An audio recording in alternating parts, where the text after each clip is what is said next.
Hello friends, welcome back to my channel. So in this video we will study question number 7 from exercise 6.3. So question is in figure आपको question में ही given है altitudes AD and CE of triangle ABC. Altitudes given है AD and CE. Altitude क्या होता है? जो 90 degree का angle बनाते हैं, मींस परपेंडिकुलर होते हैं जिस भी साइड पे वो फॉल करते हैं. तो अल्टीट्यूड कौन है? AD. AD अल्टीट्यूड है, 90 डिग्री का एंगल बना रहा है साइड BC या CB पे. एंड अल्टीट्यूड CE 90 डिग्री का एंगल बना रहा है, परपेंडिकुलर है ट्राइंगल की साइड AB पे, बेस AB पे. Intersect each other at the point P. और ये जो दोनों ही एल्टीट्यूड है AD एंड CE, ये दोनों आपस में इंटरसेक्ट कर रहे हैं पॉइंट P पे. शो डैट, आपको ये 4 पार्ट शो करने हैं सिमिलर क्राइटेरिया के.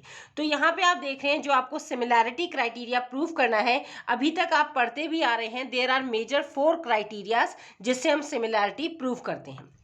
अगर दो ट्राइंगल्स के अंदर तीनों करस्पॉन्डिंग एंगल्स इक्वल हो जाए तो हम कह देते हैं bye angle angle angle criteria दोनों ट्राइंगल्स कैसे हो गए? सिमिलर. अगर तीनों एंगल्स ना होके कोई दो करस्पॉन्डिंग एंगल्स भी इक्वल हो जाए तो भी हम सिमिलर बोलते हैं बाय एंगल एंगल क्राइटेरिया. तब हम दो एंगल के क्राइटेरिया से सिमिलर बोल देते हैं. नेक्स्ट, अगर आपको एंगल्स की कोई इंफॉर्मेशन गिवन नहीं है, ओनली साइड्स का पता है, तो दोनों ट्राइंगल्स के तीनों करस्पॉन्डिंग साइड्स का रेशियो इक्वल हो जाए तो हम बोलते हैं ट्राइंगल सिमिलर है by S criteria, side side side. और चौथा क्राइटेरिया होता है जिसमें एक एंगल इक्वल हो जाए और उसके साथ लगती हुई दो साइड्स का रेशियो इक्वल हो जाए तो हम बोल देते हैं ट्राइंगल सिमिलर है बाय SAS क्राइटेरिया. ठीक है, तो मेजर ये आपके 4 क्राइटेरियाज होते हैं. इन्हीं 4 क्राइटेरिया में से आप कोई भी एक अप्लाई हो जाता है और ट्राइंगल हम सिमिलर प्रूव कर देते हैं. तो यहाँ पे आपको जो गिवन इन्फॉर्मेशन वो ये है कि आपके पास दो अल्टीट्यूड है CE एंड AD जो फॉल हो रहे हैं on AB and BC respectively. आपको ट्राइंगल सिमिलर करने हैं. अब हम वन बाय वन देखते हैं. ट्राइंगल AEP ये वाला जो ट्राइंगल है आपको सिमिलर करना है ट्राइंगल CDP पे. ट्राइंगल CDP ये मैंने हाईलाइट कर दिया, वो दोनों ट्राइंगल जो हमें सिमिलर प्रूफ करने हैं. तो अब हम ध्यान से ऑब्जर्व करते हैं AEP triangle and CDP triangle. इन्हीं दो ट्राइंगल्स को आपने देखना है. इन दोनों ट्राइंगल्स में हम क्या अप्लाई कर सकते हैं सिमिलैरिटी क्राइटेरिया. अगर हम यहाँ ऑब्जर्व करें AEP में एंगल E जो है वो 90 डिग्री है बिकॉज परपेंडिकुलर बना रहा है, वो अल्टीट्यूड है. तो AEP में एंगल E 90 डिग्री है. लाइकवाइज CDP में भी एंगल D 90 डिग्री है. तो हम कह देंगे angle E equals to angle D के रीजन क्या हो जाएगा? Both 90 degree. ओके, तो एक तो हमने एंगल इक्वल कर दिया. अब हम यहाँ पे दूसरी चीज ये देख रहे हैं AEP में ये जो एंगल है P मतलब एंगल APE ये इक्वल हो जाएगा एंगल CPD के. ये वाला एंगल आपका इस एंगल के इक्वल हो जाएगा और रीजन क्या होगा? Vertically opposite angles. ठीक है, तो यहाँ पे आपने देखा कि दो एंगल्स आपने इक्वल कर दिए, एंगल E एंगल D के, और ये बाय वर्टिकली ऑपोजिट एंगल्स. तो सिंपली आप कह सकते हैं बाय एंगल एंगल सिमिलैरिटी दोनों ट्राइंगल्स कैसे हो गए? सिमिलर. तो ये सबसे छोटा और सबसे कन्वीनियंट है, आपके पास दो एंगल्स इक्वल कर दो, ट्राइंगल्स सिमिलर हो जाते हैं. ठीक है, तो नाउ राइट डाउन. तो जो ट्राइंगल आपको सिमिलर करने हैं पहले उनको कंसिडर करेंगे. So write down in first part in triangle AEP and triangle CDP. इन दोनों ट्राइंगल को ले लिया. सबसे पहले हमने कहा था एंगल E और एंगल D इक्वल है, so angle E equals to angle D. यहाँ पे रीजन आपको जरूर लिखना है, ये हो जाएगा ईच 90 डिग्री. ओके, देन आपके पास है angle APE is equals to angle CPD. आपका सेंट्रल एंगल जो है P, इस ट्राइंगल में ये वाला एंगल P और CPD में इस ट्राइंगल में ये वाला एंगल P, ये दोनों इक्वल है. रीजन क्या हो जाएगा आपके पास? Vertically opposite angles. Therefore triangle AEP ये सिमिलर हो गया आपके पास इस ट्राइंगल के. अब आप यहाँ पे करस्पॉन्डिंग मतलब मैच करके लिखेंगे। यहाँ पे एंगल ई किसके इक्वल है, एंगल डी के। तो जहाँ एंगल ई की पोजीशन है यहाँ पे मिडल में, तो यहाँ पे एंगल डी की पोजीशन आ जाएगी। देन ए पी ई में एंगल पी और सी पी डी में एंगल पी, यानी कि पी पी दोनों में कॉमन है। तो जहाँ पी की पोजीशन है वहाँ यहाँ पे पी की पोजीशन आ जाएगी थर्ड में। तो बची फर्स्ट पोजीशन, वो ऑब्वियसली आपके पास थर्ड जो वर्टेक्स है सी, वो ऑक्यूपाई कर लेगा। तो एईपी ट्रायंगल सीडीपी के सिमिलर हो गया by with similarity by angle angle, दोनों एंगल एंगल सिमिलैरिटी से आपने प्रूव कर दिया। अब सेकेंड पार्ट देखते हैं। ट्रायंगल एबीडी सिमिलर प्रूव करना है ट्रायंगल सीबीई के। एबीडी ये बड़ा वाला ट्रायंगल एंड सीबीई ये वाला ट्रायंगल। तो यहाँ पे मैंने हाईलाइट कर दिया है ये ग्रीन शेड से, एबीडी और सीबीई में भी ये वाला। यहाँ पे देख रहे हैं ये वाला जो है एरिया, ये दोनों में आपका कॉमन आ रहा है। तो यहाँ पे हमें इन दोनों ट्रायंगल को सिमिलर करना है। तो हम देखते हैं यहाँ पे हम कौन सा क्राइटेरिया अप्लाई कर सकते हैं।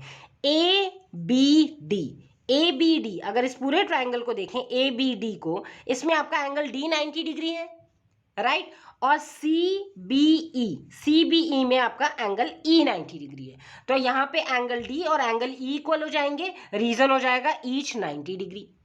और हम क्या देख सकते हैं, यहाँ पे देखिए A B D and C B E दोनों में ये एंगल बी कंप्लीट आ रहा है। ए बी डी में भी एंगल बी आ रहा है और सी बी ई में भी ये पूरा एंगल बी आ रहा है। That means angle B common हो गया दोनों ट्राइंगल्स में। सो अगेन हम कह देंगे बाय एंगल एंगल सिमिलैरिटी दोनों ट्राइंगल्स हैं सिमिलर। सो ये हमने लिख लिया है angle D equal to angle E 90 degree और एंगल बी दोनों में आपके पास आ रहा है कॉमन। सो देयरफॉर ये ट्राइंगल सिमिलर हो गए, triangle A B D similar to. अब आप नेमिंग ध्यान से करेंगे, एंगल डी के इक्वल है एंगल ई, तो एंगल डी की थर्ड पोजीशन है, तो यहाँ पे एंगल ई की थर्ड पोजीशन आ जाएगी। Next angle B equal to angle B common, जहां एंगल बी है सेकंड प्लेस पे, वहीं पे एंगल बी यहाँ पे आ गया और बचा के आपके पास सी, वो आपका फर्स्ट पोजीशन पे आ गया। तो triangle A B D similar हो गया ट्राइंगल सी बी ई के by angle angle similarity. Alright, now look at the third part. Third part में आपको बोल रहे हैं triangle A E P similar proof करना है ट्राइंगल ए डी बी। तो मैंने आउटलाइन कर दिया, ध्यान से देखिए। ए ई पी ये वाला ट्राइंगल, छोटा triangle A E P similar करना है ए डी बी इस बड़े वाले ट्राइंगल के। तो इन दोनों ट्राइंगल्स में देखते हैं हम क्या अप्लाई कर सकते हैं। तो देखिए ए ई पी में एंगल ई 90 डिग्री है एंड ए डी बी में आपका एंगल डी 90 डिग्री है। तो पहला तो आपका 90 डिग्री हो गया, angle E equals to angle D.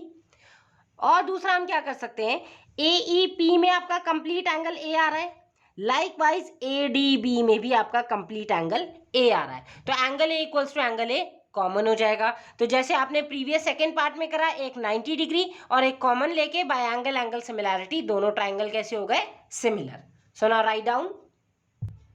Okay, तो ये हमने लिख दिया है 90 degree common and bye angle angle similarity दोनों ट्राइंगल कैसे हो गए, similar. Okay, now let's look at the fourth part. Triangle PDC similar proof करना है बीईसी के।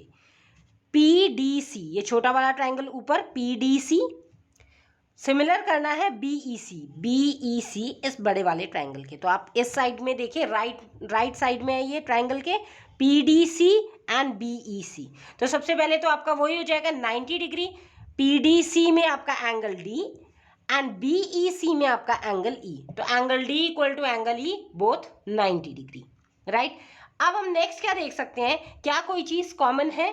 तो ध्यान से देखिए, पीडीसी में एंगल सी, लाइकवाइज बीईसी में भी एंगल सी का ओनली हाफ पोर्शन आ रहा है इस साइड वाला, बट दोनों में ही उतना कॉमन है। पीडीसी में भी सी का ये हाफ कॉमन आ रहा है, इतना साइड ले रहे हैं हम, लाइकवाइज बीईसी में भी यही आ रहा है। तो angle C equal to angle C आपका हो जाएगा कॉमन। सो एक 90 डिग्री और एक कॉमन, तो दोनों ट्राइंगल कैसे हो गए, सिमिलर, राइट। सो ये हमने लिख दिया है, angle D equal to angle E 90 degree, दोनों कॉमन है एंगल सी और again by angle angle similarity दोनों ट्राइंगल्स हो गए सिमिलर। तो ये क्वेश्चन बहुत सिंपल था। इन चारों ही पार्ट्स में इनफैक्ट एंगल एंगल सिमिलैरिटी से ये ट्राइंगल्स जो गिवन थे वो सिमिलर हमने प्रूव कर दिए। तो अब तक आप समझ ही चुके हैं, सिर्फ 4 क्राइटेरिया है, उन्हीं में से अप्लाई करना है और सिर्फ उन दोनों ट्राइंगल्स को फोकस करना है जिन दोनों ट्राइंगल्स को आपने सिमिलर बोला हुआ है। ओके, सिमिलर आपको बोला हुआ है प्रूफ करने के लिए, उन्हीं ट्राइंगल्स को देखना है. So that's it. ये इस वीडियो में हमने कंप्लीट किया है question number 7. In my next video, I'll take up the next questions from NCERT. Thanks for watching and stay tuned.